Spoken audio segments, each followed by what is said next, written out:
Morning, guys. How's everybody doing today? Getting close, aren't we? This is week 9 lecture, Thursday, spring 2020. It's a long one. Here we go. And we left off with groin hernias. So a couple slides on those we'll repeat, and then we'll get into it. Groin hernias are, well, where the heck is the groin, first of all? It's basically the region, kind of the crack where your leg meets your abdominal region, or where the inguinal ligament is. That's your groin. Specifically between the ASIS and the pubic tubercle is exactly where your inguinal ligament runs. Groin hernia, that's a general term used to describe a hernia in the groin region.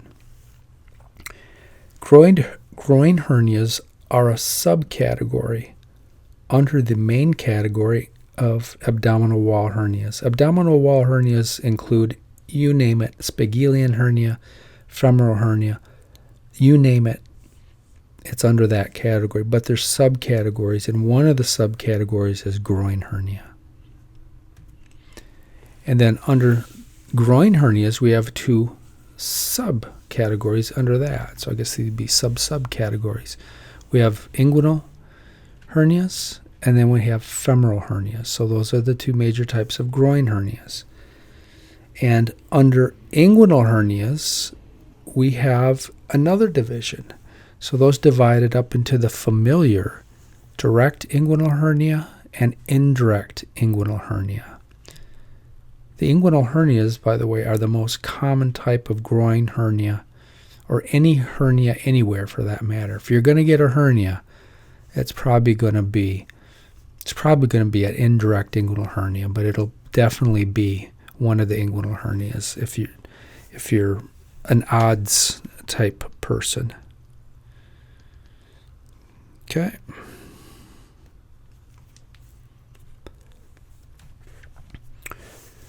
We have a naming system.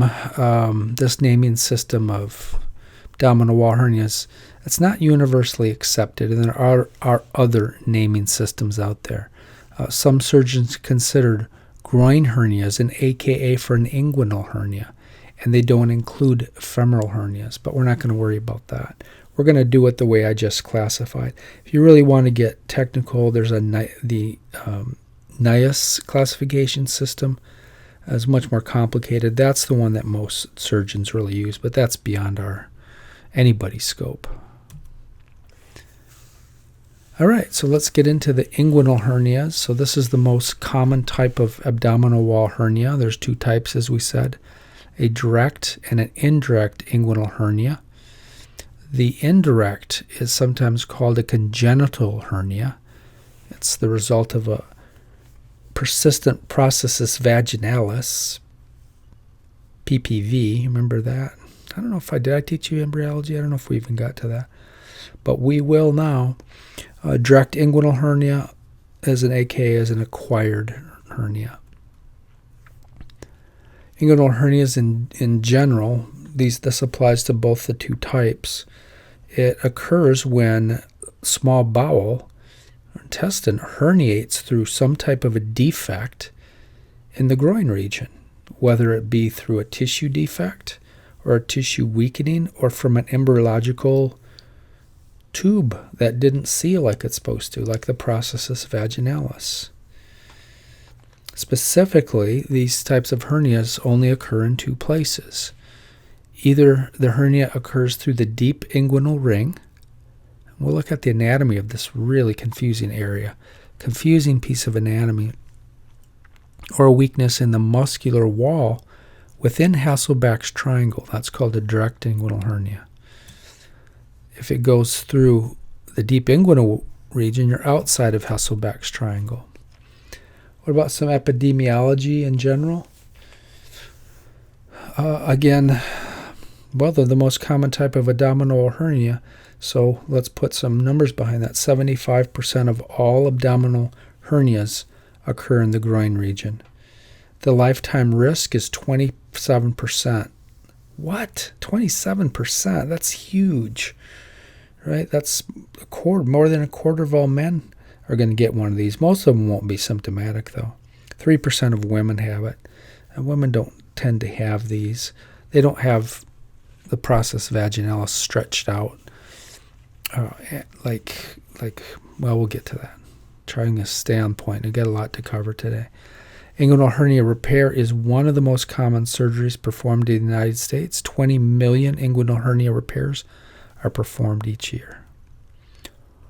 All right, so here is a direct inguinal hernia. If you can see the bulge right here in this little guy, that is a direct inguinal hernia. Occurs, well, we'll get to where it occurs. Well, I told you where it occurs, in Hasselbeck's triangle, but we'll get to that. Some more. The prevalence of an inguinal hernia in a male of greater than 75 years of age. Might want to make a note. 75. Let's see, 148 had age.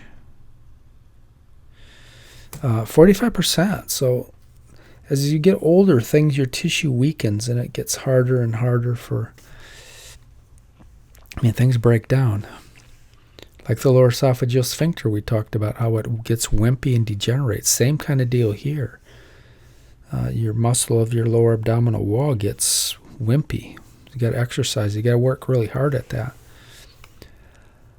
About 30% of patients with inguinal hernias are completely asymptomatic, so that's kind of interesting. Right? So just because you have a hernia doesn't, even some fairly large ones are not symptomatic. If you do go ahead and get it repaired surgically, 15% reoccurrence rate, which is crazy. Discectomy, that's about a 3%, depending on the research you read. If you have a disc herniation taken out, you got about a 3% chance of it reherniating. I've seen up to 10%. But 15%, that's a big number. Right? This is a bilateral inguinal hernia. Turned out to be indirect hernias, which are common. You can also see an umbilical hernia as well. The intestines are found all the way in the scrotum in this little guy, so the intestines are just filling this entire scrotum up.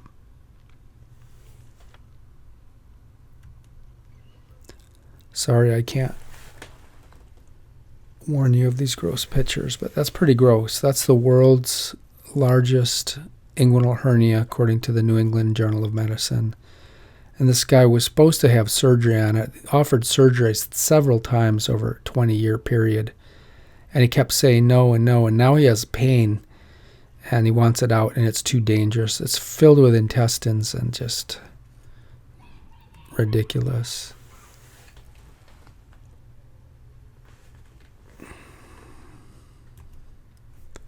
What are the risk factors? Sorry, it's kitty hour here, so you might hear some screaming. But nothing we can do about that, even though it's 100 degrees out there.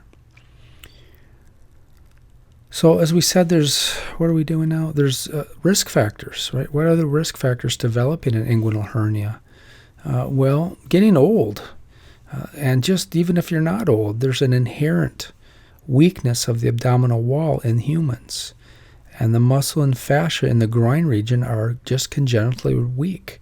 Remember, we lost the posterior rectus sheath about halfway below the belly button. Even though the layers go to the anterior rectus sheath, it's not the same. The anterior rectus sheath is still about the same. It's not extra strong. You'd think it'd be extra strong, but it's not. So, yeah, evolution hasn't caught up with our relatively new biped mode of ambulation. We're not designed for that. And then, of course, we'll talk about the persistent processus vaginalis, which is up in 25% of people. Right? Isn't that about the same number for a patent foramen ovale is about 25%. So you also got a 25% chance of having a persistent processus vaginalis, so you're at risk for hernia, indirect inguinal hernia. Other things that increase the risk are anything that increases your intra-abdominal pressure. You increase the intra-abdominal pressure inside your cavity by either getting fat. Actually, fat is weird because it increases the risk of other hernias, but not inguinal hernias. We'll talk about that. I have a slide on that. But if you have COPD and you're coughing all the time, or you're always lifting heavy stuff, you always have increased intra-abdominal pressure. That puts extra force down on the Hasselbalch's triangle there, and can encourage intestines to squirt out. What causes the intra-abdominal pressure? Chronic cough, COPD. Allergies, maybe. Any chronic type of cough. Obesity. Now be careful again with this. For other abdominal hernias, it does increase the risk, but not for inguinal hernias. And I have a slide on that coming. What else? How about chronic abdominal stress strain? People who are constipated, chronic constipation. People with benign prostatic hyperplasia who are straining to pee all the time. That's probably worse than chronic constipation. How about heavy occupation, as we said?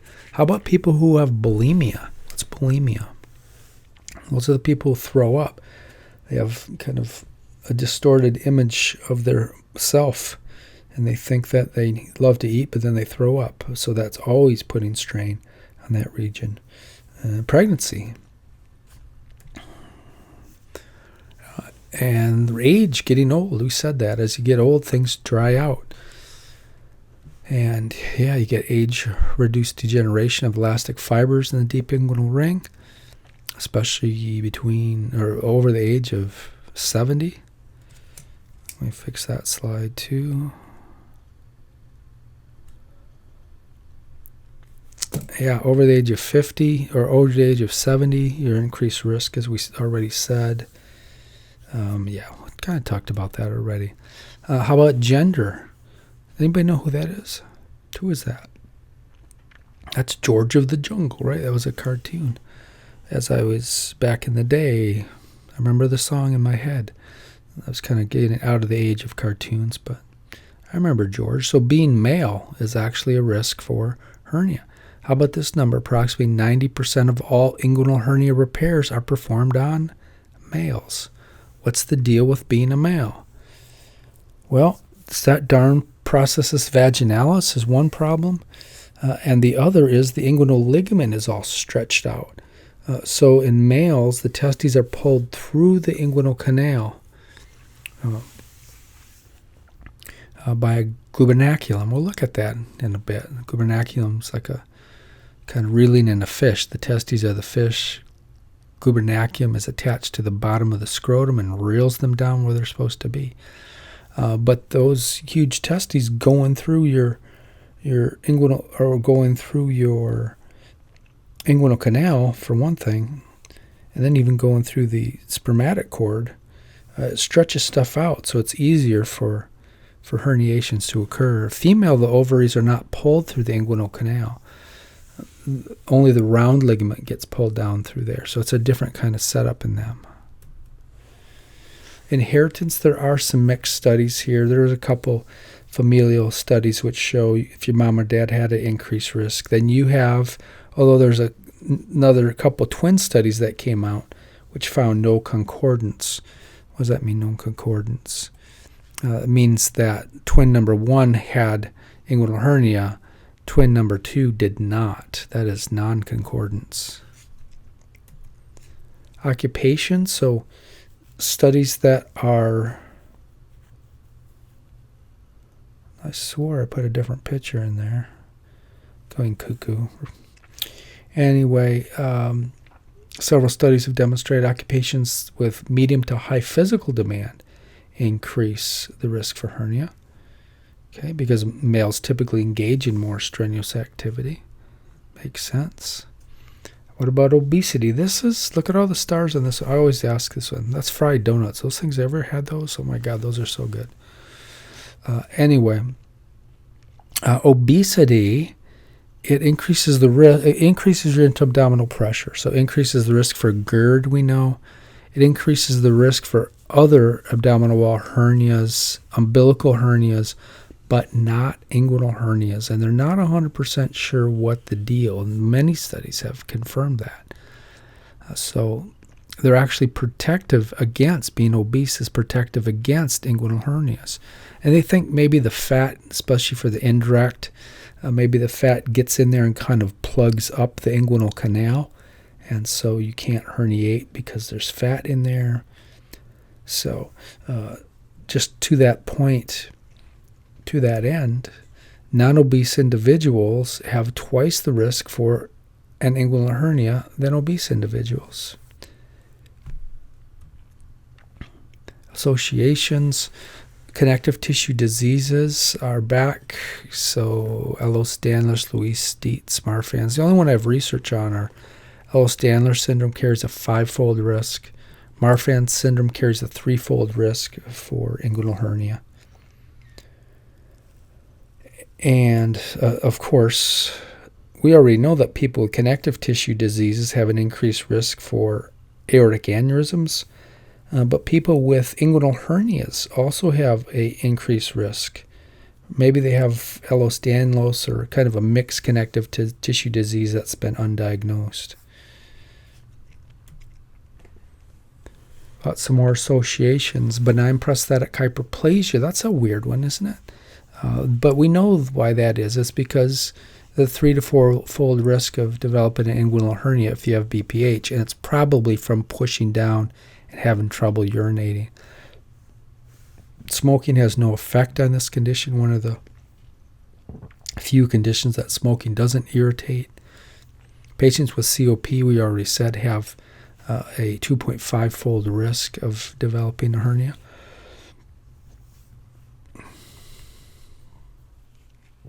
Clinical presentation, how do they present?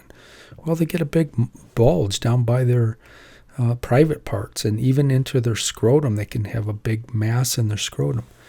There are other things that can cause masses in scrotums, like cancer. Or you can get a collection of fluid down there as well. Hydroceles we'll talk about. But it typically presents as a mass or bulge down the groin region. May not be there all the time. Maybe little Johnny only sees it when he's going to the bathroom and constipated and pushes. Mommy, there's a little ball that comes out, and then when I go to the bathroom, and now it's gone. Something like that is quite common. It may or may not go into the scrotum. And girls don't have a scrotum, so the farthest it can ever go is into the labia majora. So theirs is definitely less of a problem than guys. Differential diagnosis for a bump down there, you got to worry, especially someone in their 3rd decade of life, in their 20-somethings. Testicular cancer. Cryptorchidism. Cryptorchidism. That is where one testicle the gubernaculum mechanism doesn't work. The testicle gets stuck up in the abdomen, never comes down, never descends. And so that's not really a hernia, but because one testicle came down and the other one didn't, you got one big lump in your testicle or in your scrotum, and it's a testicle. And so it just kind of fakes you out. There are inguinal lymph nodes in that region that can swell way up and maybe fake people out. And hydroceles, we said, hydroceles can be really difficult to tell apart. How about an indirect inguinal hernia? Let's talk about that. So here's Ant-Man, and this is a posterior to anterior view. Ant-Man is maybe standing on the bladder, and he's looking forward. So there's the rectus abdominis muscle without the rectus sheath. The belly button is on the other side of this, so we're looking in that direction. But there's the rectus abdominis, the right one. This would be the linea semilunaris, is that thick line right on the outside. And that does make up one of the boundaries. Definitely for boards, you need to know the boundaries of the Hasselbalch's triangle. And what are they? So it's linea semilunaris. You could also say it's just the rectus abdominis muscle. Then we have the inguinal ligament as kind of the bottom border of the triangle. And then the inferior epigastric artery and vein, the inferior epigastric vessels are the culprits here. All right. Then we can see the deep inguinal ring, right here. Okay, that is, traditionally it's said that this is a hole in the transversalis fascia, because this is all transversalis fascia. Remember, we went over those layers. It's important to know those layers. But in reality, it's not a hole in the transversalis fascia. It's a diverticulum. The transversalis fascia all of a sudden goes all the way down to the testes, and that's part of the spermatic cord. In fact, that's the innermost layer of the spermatic cord, is this transversalis fascia. Okay, but if you get a hernia through here, that's an indirect inguinal hernia. But if you get a direct hit, like I have a little like dartboard coming up, a direct, if you're throwing darts, and this is the dartboard, this triangle, Hasselbeck's triangle is the dartboard. If you get a direct hit right inside Hasselbeck's triangle, anywhere here, can be anywhere, that's a direct inguinal hernia. Could be here, could be here, could be here. If you cut through this, the superficial inguinal ring is right at the corners here, kind of the bottom part, tip of the triangle. It's not here. This is all smooth. I'm just kind of trying to show you with a dotted line where it is. All right, so there's our anatomy for Hasselbeck's triangle. All right, let's look a little more closely at where we're going here. So we're going to head down to the testicle. This is always, I always ask a question. I don't always, but I could ask a question on this because it's weird. So superficial is out here and deep is back here. So we're going, sticking a pin this way. What do you go through? And this is the spermatic cord right here. Let's see, did I turn on my drawing tools? Yes, I did. So about here's the spermatic cord.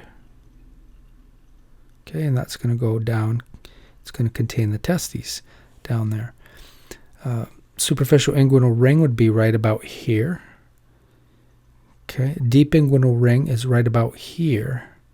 So the question is, the spermatic cord, what makes up the spermatic cord? It would be for all of this tissue right here. So who is this tissue? And where does it come from during embryology? Well, we know these. We know the names of these. So this is external oblique, the aponeurosis of. So that's going to morph into part of the spermatic cord, the outer layer.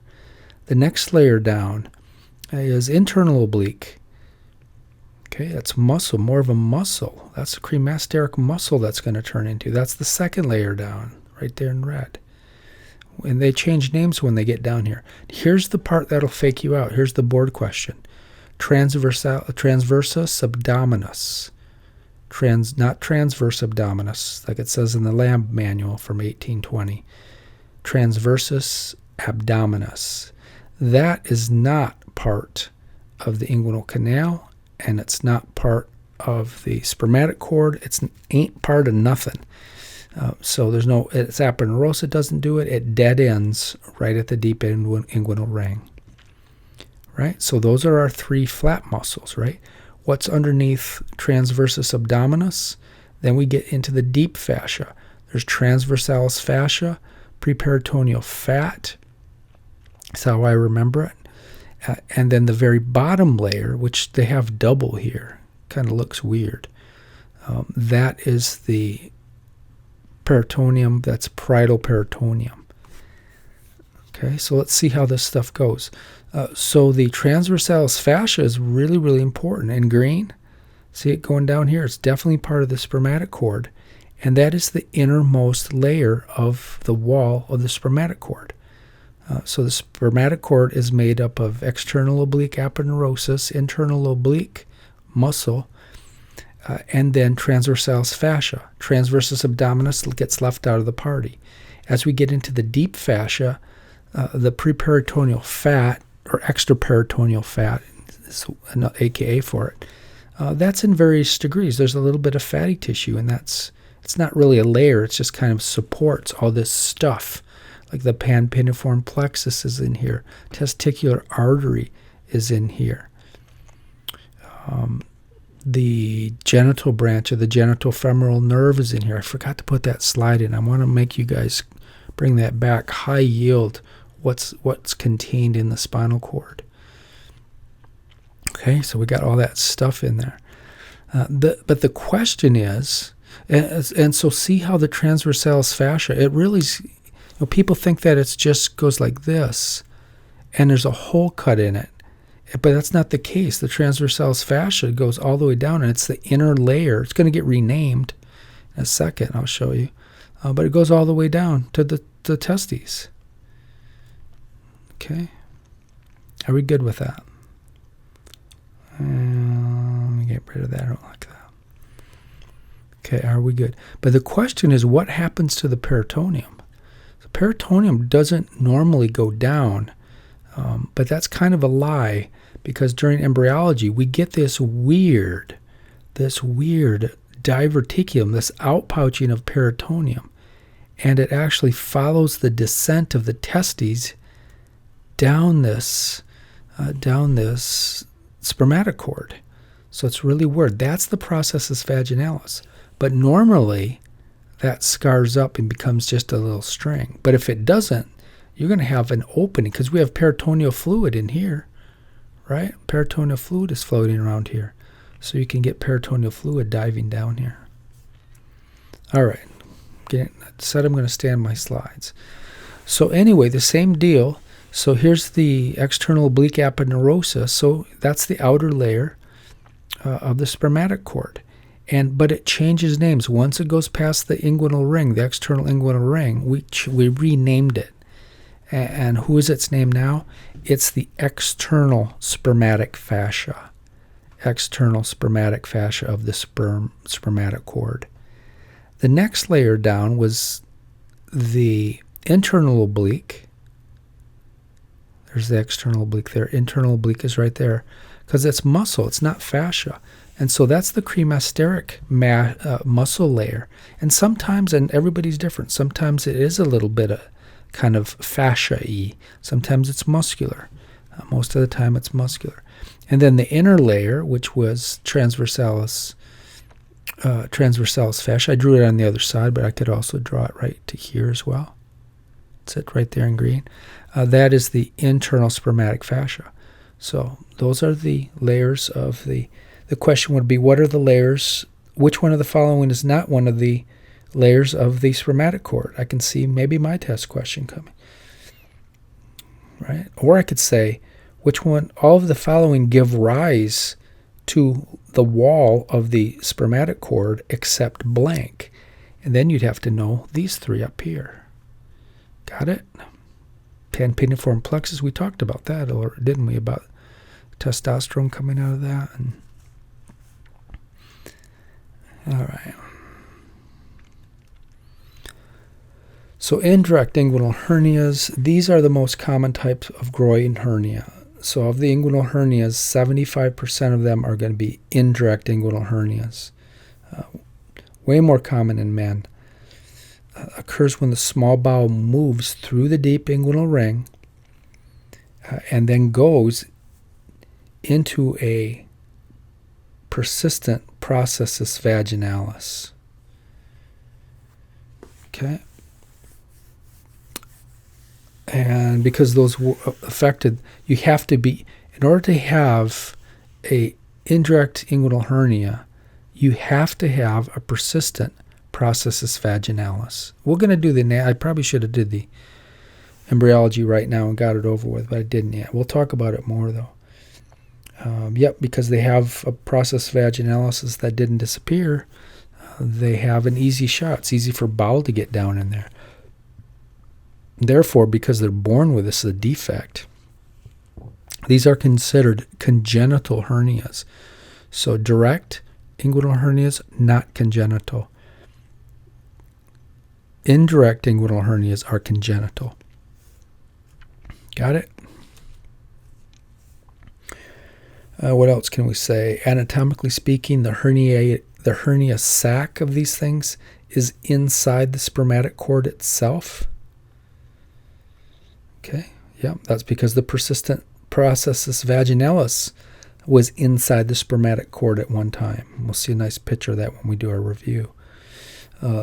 The females, by the way, they don't have a spermatic cord, do they? What do they have instead? Well, all they have is a round ligament. They have no spermatic cord. Round ligament, what's the cousin in men, or what is the comparable structure in men? Not the spermatic cord, it's too big. Something inside the spermatic cord. Ductus deferens or the vas deferens. All right, and because it's inside because these types of hernias are actually inside the spermatic cord, these hernias can go all the way in down to the testes and smash the testes. Okay, they don't actually hit the testes. They go just on the outside of them, but they go through the spermatic cord. We'll see that when we talk about hydroceles. All right, they can be very painful though. What are the layers of a hernia sac in someone with an indirect inguinal hernia? Well, that's easy.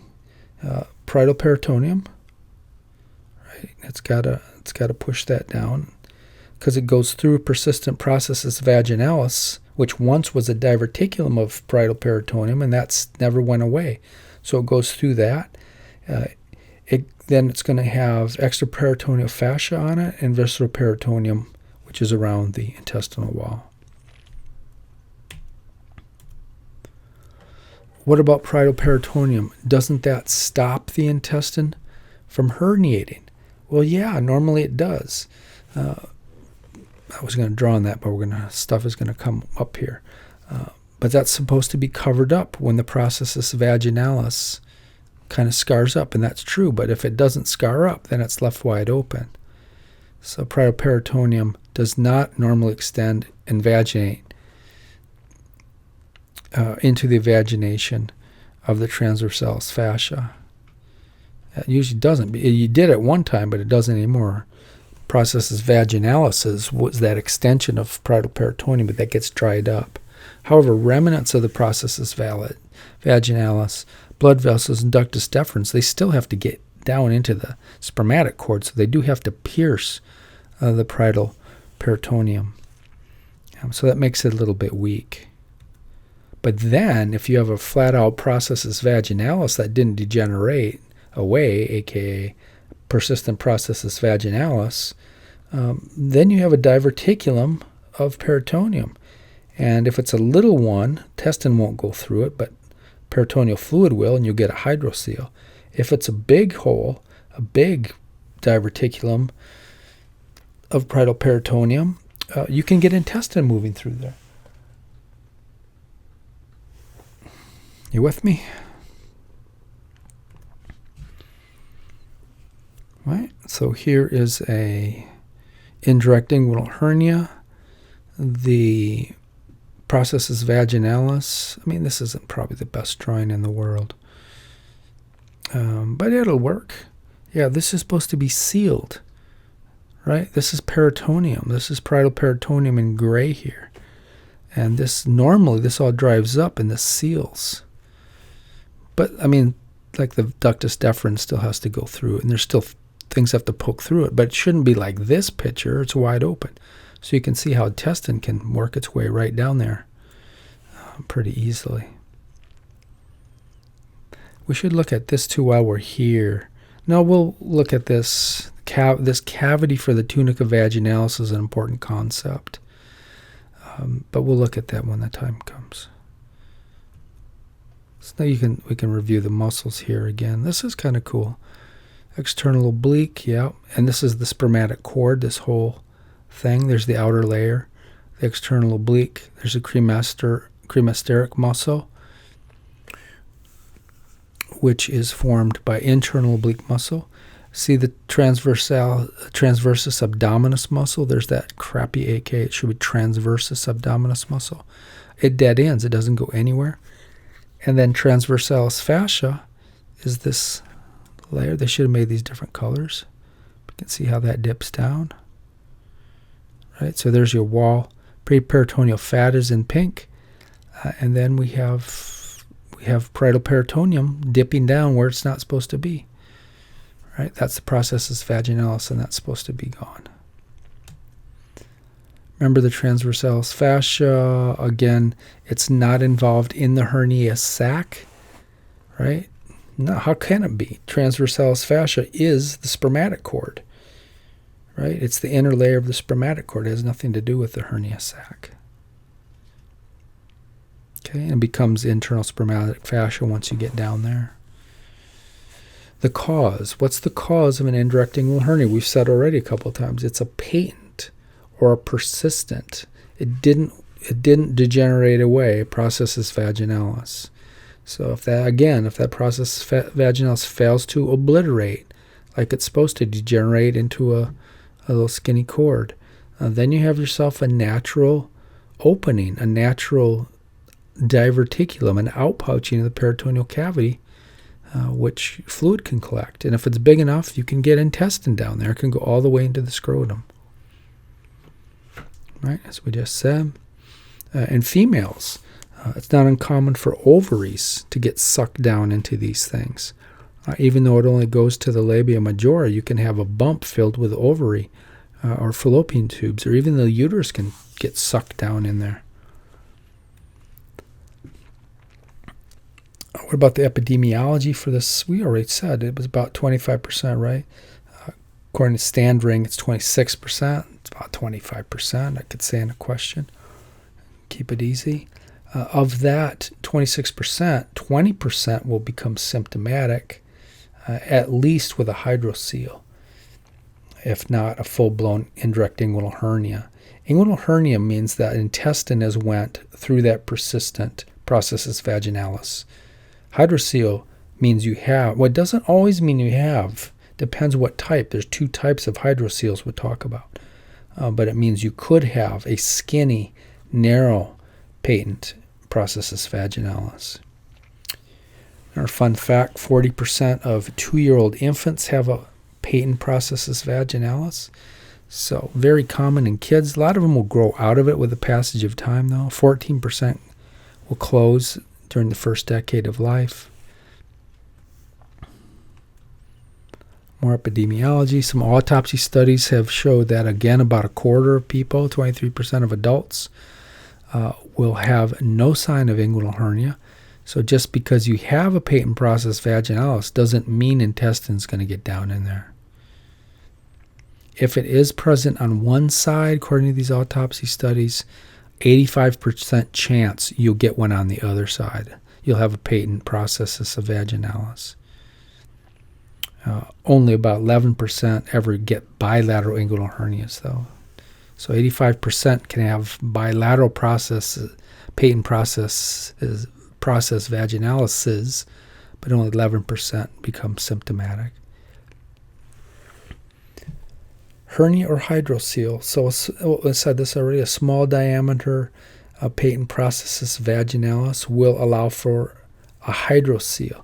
I'm going to put a note on that slide because there are other causes of hydroceles. That's a congenital. I should add the word congenital hydrocele.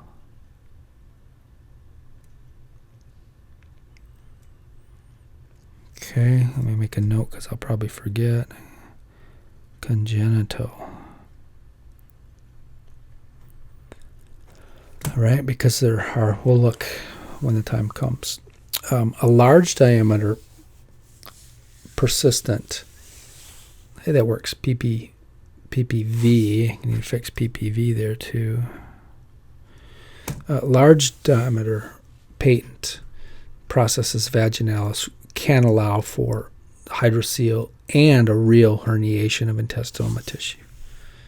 Are we good? So here's a little guy who had a indirect inguinal hernia on the right, and surgery that they found intestines all the way down here into the scrotum.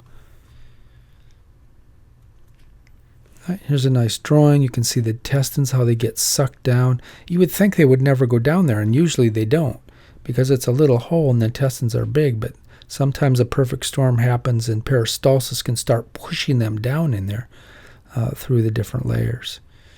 But yeah, I think we talked about pretty much all that, but you can see, yeah, you can see the hernia sac going right through the inguinal canal. What about females? So labia majora is about there. So this one didn't go all the way down to the labia majora. Be down under here further. But she's got a nice bump right there. So if they have process vaginalis too, and if they don't, they're usually not as big though, but intestine can get through those things. So females can have indirect inguinal hernias. As I said, it goes all the way down to can go all the way down to the labia majora. You can also do a Valsalva's maneuver, and it'll get worse.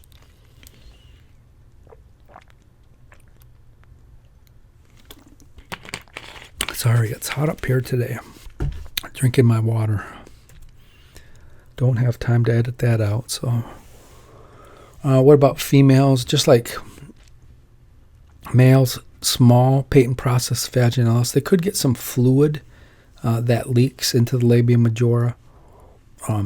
It's said to leak through the canal of Nook. So the lumen of the processus vaginalis has a name. Standring gave it canal of Nook. Large PPV can cause, we already said that, can cause a hernia of intestine, or even fallopian tubes or ovaries, or even part of the uterus can be sucked down in there. Surgeons never know what they're going to find when they dig into one of those things. What about complete? Standring's the only one who makes that. That's a board book, so I thought I better throw this in here. Indirect and hernias can be classified as indirect or as complete versus incomplete. So if the hernia sac goes all the way into the scrotum, you got yourself a complete congenital indirect inguinal hernia.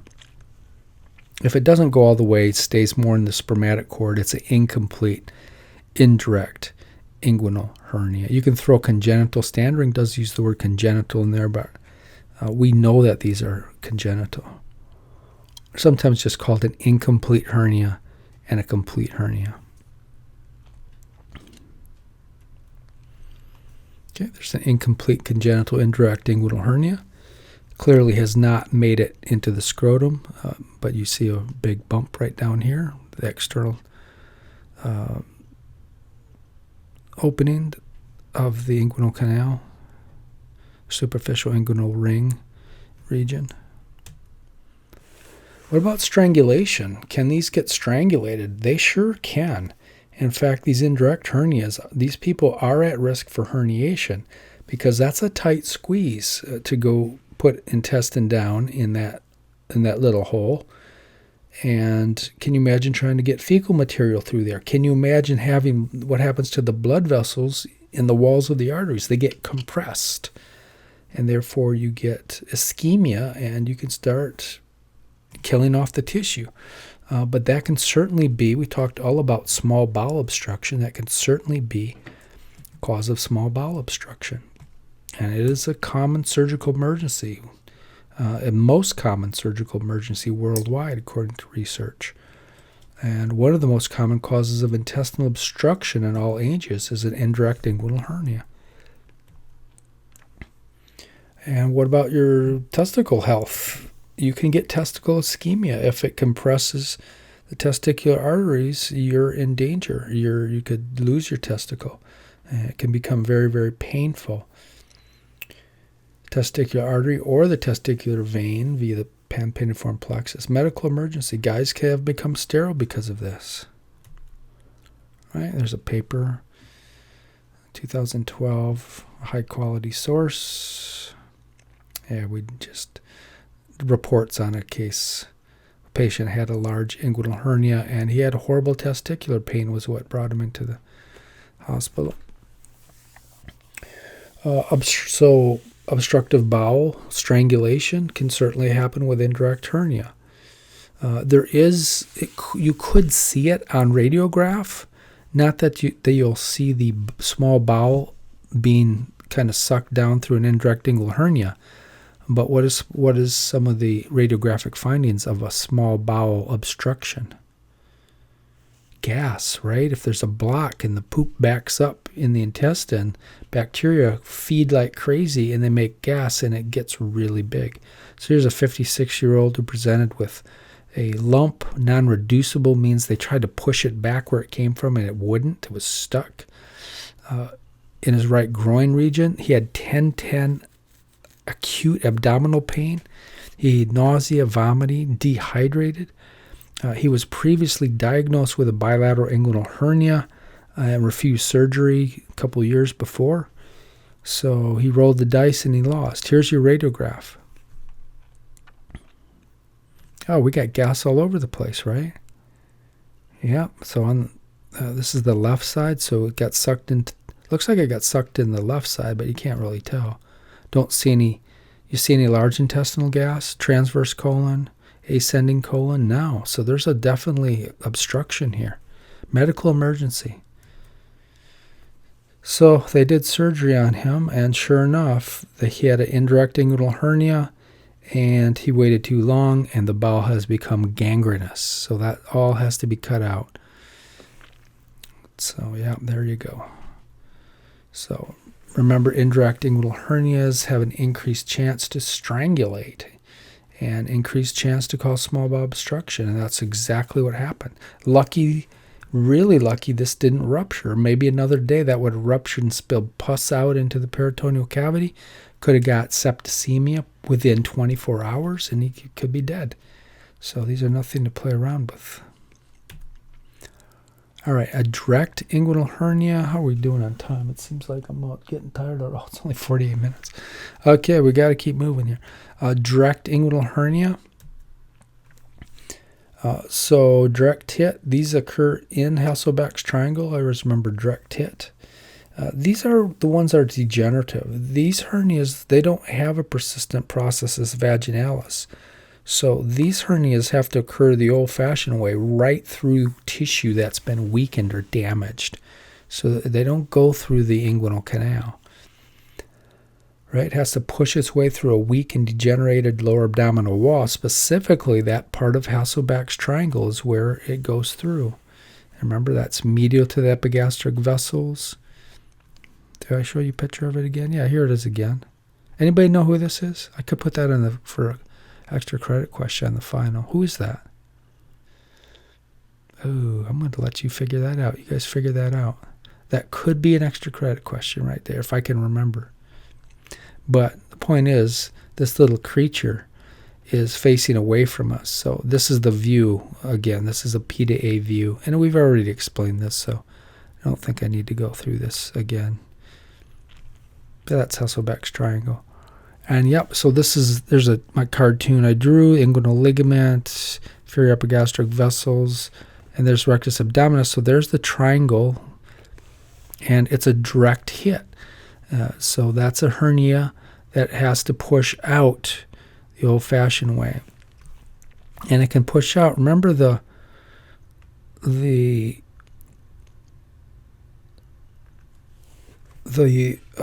superficial inguinal ring is there, only it's a surface. So if you get a hernia right here, you can push into the superficial ring, and you can actually kind of follow the spermatic cord down if it happens there. But you'll never end up in the testes, right? Because you have to be inside the spermatic cord to do that. Okay, and here's a cartoon of it. So Hasselbeck's triangle, there's the superficial inguinal ring. It's trying to push its way toward that, but it's not. It's too much tissue to push all the way down through there, so it's not going to get into the testes. Okay, we already know the cause. It's caused by an acquired weakness within the inguinal triangle, secondary to aging usually, or occupations or disease that cause chronic intra-abdominal pressure.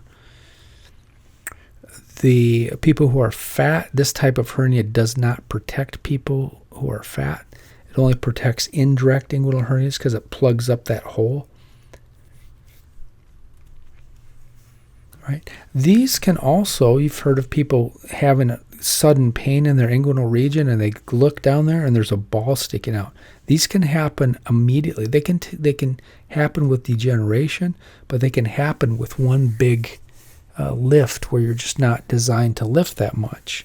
So a single incident usually causes severe pain as well. But you look down and there's a bulge down there in the inguinal region. That usually means it's a direct inguinal hernia.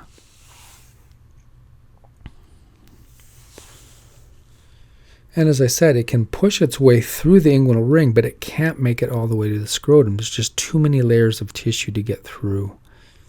So it never can enter. These don't enter. If it enters the deep inguinal ring, then what do you got? Then you got an indirect inguinal hernia. Whether it goes through a persistent processus vaginalis or not, if it goes through the deeper ring, but it's not going to unless there's a persistent processus vaginalis there. Okay, these direct inguinal hernias will never cause a hydrocele. They'll never cause fluid around the testes. Why? Because they can't get down to the testes. Do they strangulate? They usually don't strangulate either. They're not going into that little tube like the indirect ones do. They're just trying to push through the tissue, so it's very unusual for these to strangulate. Okay, there's one in a female, pretty good size one. That one you have to be careful because, well, it's got the labia major. It can go down to about here. The labia major would be right about here, so it could go down a little further. This turned out to be a direct inguinal hernia. A 73-year-old lifted a couch, spring cleaning. Okay. Some people are really unfortunate. Occasionally you can get both an indirect and a direct hernia at the same time. Those are called pantaloon hernias, kind of like platoon. I always thought they were platoon hernias, so I threw that in there. So it looks kind of similar. So yeah, don't go into anything more. They're pretty rare though. All right, hydrocele. Let's talk about hydrocele. And before we do this now, we should do a little bit of anatomy. This is where I probably should have put this in at the beginning.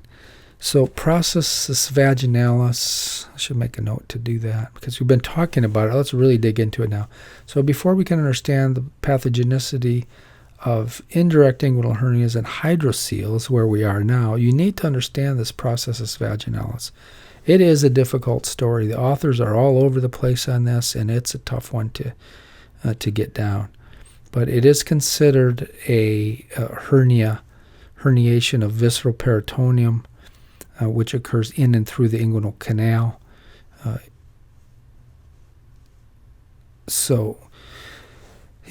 Or a better word maybe is a diverticulum, because a diverticulum is an outpouching, right? And that's normal, as we'll see, but it doesn't close up. Let's just get into it. So we talked a tiny about this gubernaculum, like goobers. Do they still make these? I used to love going to movies and eating these things. I haven't seen them around, but I'm sure they're around somewhere.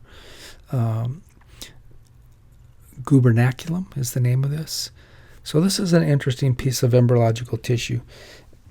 It first develops at the inferior pole of the testes. So the tissue arises, but the testes are way up in the abdomen in the embryo. But then this tissue elongates and it goes down to the inferior pelvic wall where the scrotum's going to be. So now we got a piece of tissue running from the testes in the abdomen all the way down to where the scrotum. There's not much of a scrotum there yet, but that we have a line of tissue. Okay, here's a nice little drawing.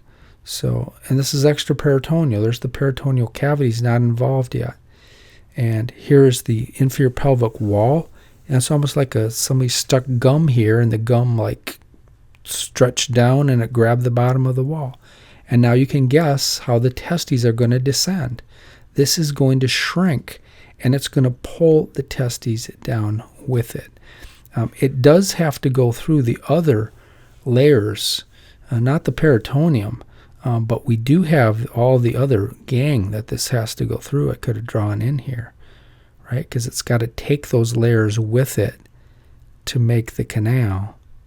So we got those 3 layers, or to make the spermatic cord as it goes down through. So the external oblique aponeurosa, internal oblique transversalis abdominis muscle. Nope, that gets left out. And then this transversalis fascia gets taken down with it as it goes. Okay. After it attaches to the scrotum, the next thing that happens is we get some magic mesenchymal tissue starting to form around the glubernaculum. So this tissue expands to become the inguinal canal. So we have to make, there's no inguinal canal yet. So the next thing that happens is this, around the outside of this, magic cells, stem cells, mesenchymal cells pop up, and it starts creating a tube. The testes hasn't went down here yet, but it creates a thin tube. In girls, it never gets any bigger, but you can see in guys, this thing's going to get stretched out like crazy as the testes drop through this thing. So the next thing that happens, so we got to widen that canal up.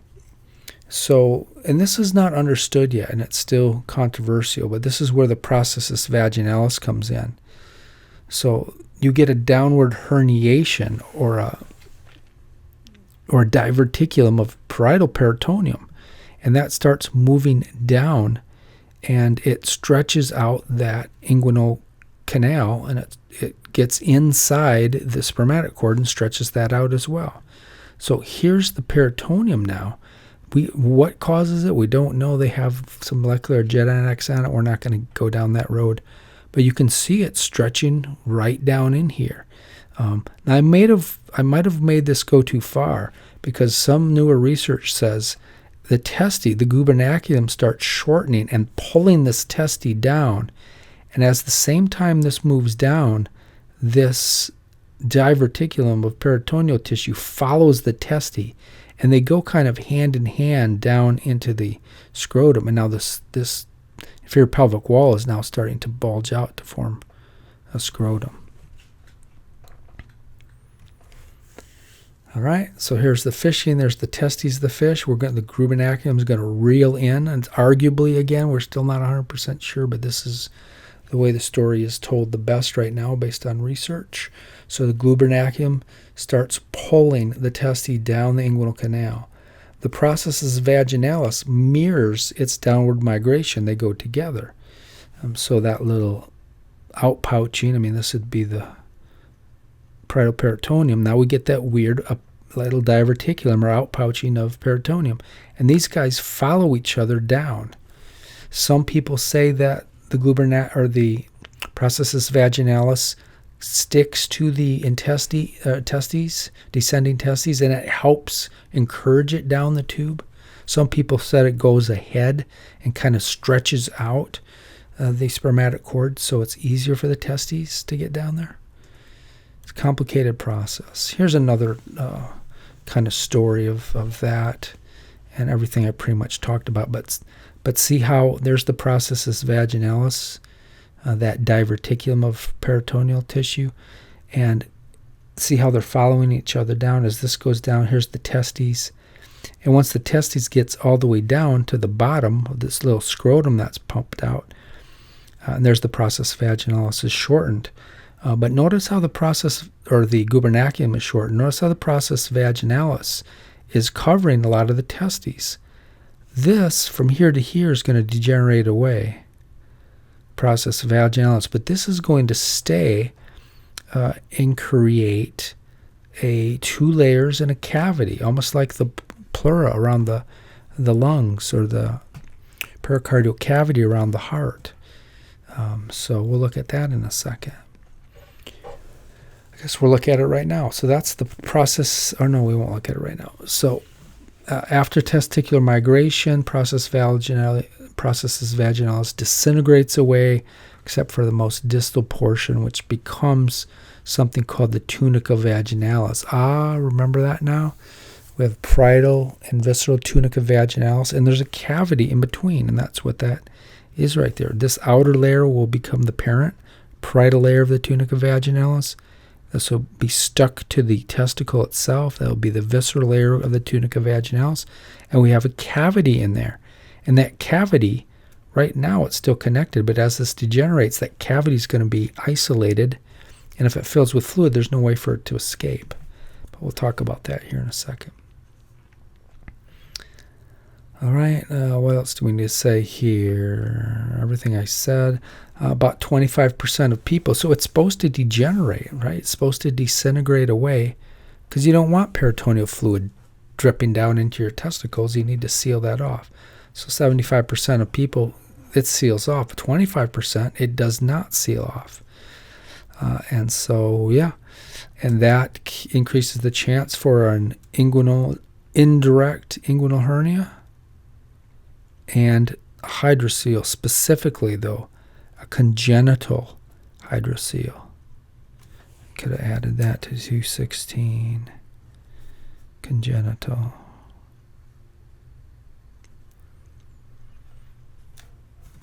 Okay. All right, so here's another cartoon. So, I mean, this is what it used to look like. There's that huge herniation. That's the processus vaginalis. Normally, it all degenerates away into this little cord. Except this around the testes still lives. And there's your tunica vaginalis, your parietal and your visceral, and that's your cavity for your tunica vaginalis. So this thing can swell up with fluid. This is drained by tiny lymph system. So just like the pericardial cavity is drained, and the pleural cavity is drained, the peritoneal cavity is drained. This is drained too by a lymph system. But what happens if the lymph system gets overwhelmed? This swells way up. All right, testicular portion forms a covering around the scrotum and the testes. We said parietal portion is the tunica vaginalis, parietal portion. That's the innermost around the scrotum. It covers the scrotum. And the visceral covers the testes themselves. We know that from gross 2 anatomy, right? Here's a great little picture of all this. And so this this processus vaginalis has degenerated away into a little cord. Great. But the part of it down here turned into a double-folded structure.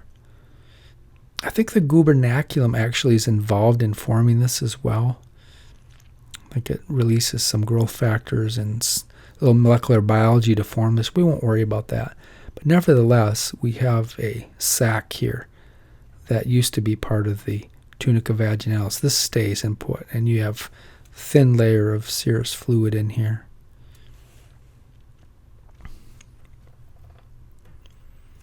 Okay, cavity for the tunica vaginalis. I mean, this is the cavity. This whole thing, this is the cavity of the tunica vaginalis. When we start talking about hydroceles, that's important because that's what fills up with fluid. Because can you imagine, what if this is not sealed? What if this is wide open all the way up to the peritoneal cavity? Well, peritoneal cavity fluid is going to be draining down in here all the time, so you're going to get a swelling. Little kid, they're going to catch this when he's young. Unless maybe it's partially sealed and he does some sports and it rips open, and I mean, it can become activated. But yeah, so you can overfill this and get a swollen testicle because of this. That's a hydrocele. So the space between the testes and the scrotum is called the cavity of the tunica vaginalis. It normally contains a tiny bit of serous fluid which lubricates the testes and keeps them rolling around in there. But it has the potential to collect fluid, just like the peritoneal cavity, the pericardial cavity, the pleural cavity. They can all collect fluid and cause atelectasis, right? If the pleural cavity, what happens if the pleural cavity gets super filled up? It crushes the lungs. That's atelectasis. Well, if the pericardial cavity gets filled up and starts to crush the heart, cardiac tamponade. What if the pleural cavity gets filled up? What do you get? Doesn't compress anything, but you get ascites and causes all kinds of trouble. So when this cavity of the tunica vaginalis fills up, you get what's called a hydrocele.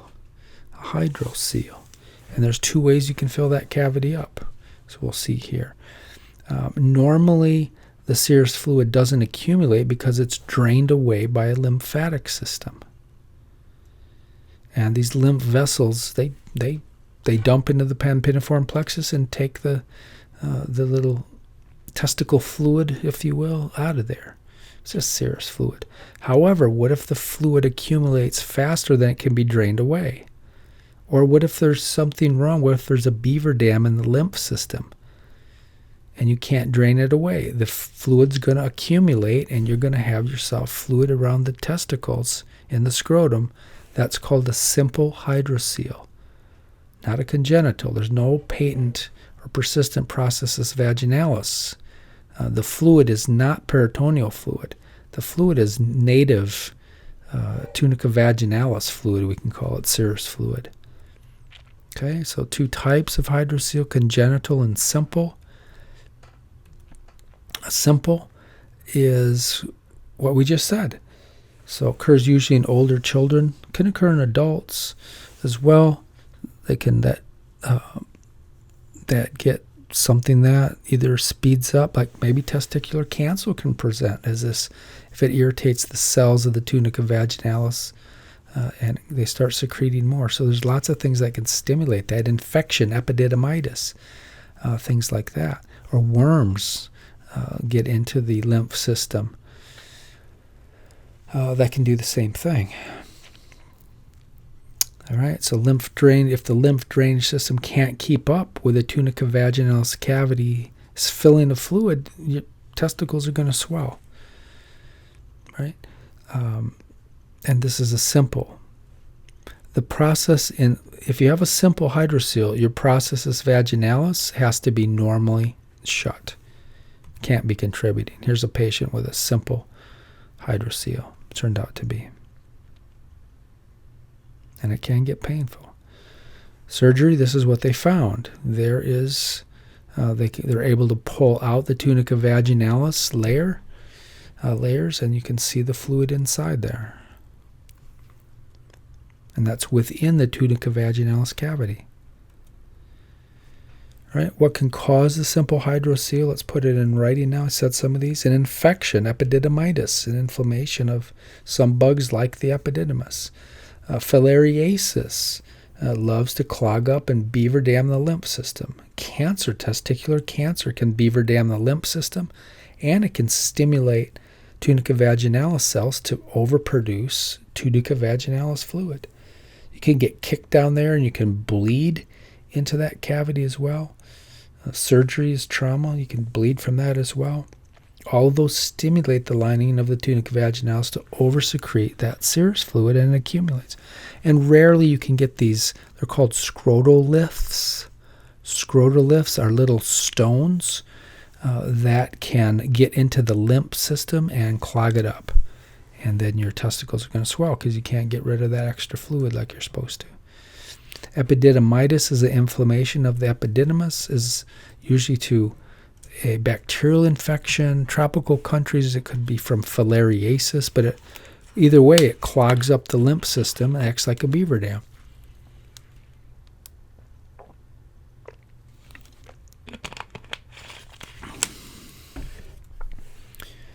All right, congenital hydrocele.